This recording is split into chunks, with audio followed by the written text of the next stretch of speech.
ஒரு நிமிஷம் கேளுங்க. அளவுக்கு மிஞ்சினால் அமிர்தமும் நஞ்சு அப்படின்னு ஒரு பழமொழி இருக்கு.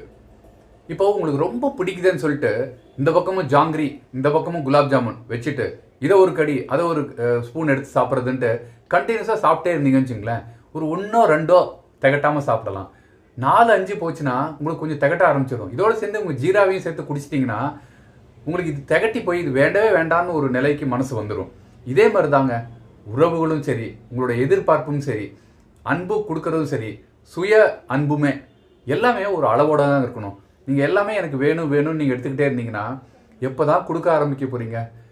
உலகத்தில் எல்லாமே சூரிய ஒளி கொடுக்குது, சந்திரனும் ஒளியை கொடுக்குது, மலர்கள் வாசனையை கொடுக்குது, எல்லாமே கொடுக்குது. இப்போ பசுவை எடுத்துக்கங்க, பால் கொடுக்குது, எல்லாமே கொடுக்க தான் இருக்குது. மனிதன் மட்டும்தான் எடுத்துக்க இருக்காங்க இல்லையா? நீங்கள் மாறா கொடுக்க ஆரம்பிங்க. வாழ்க்கை பாருங்கள் எவ்வளோ அழகாக பரிமளிக்கிறதுன்ட்டு யோசிச்சு தான் பாருங்கள், முயற்சி செஞ்சு பாருங்கள். தேங்க்யூ.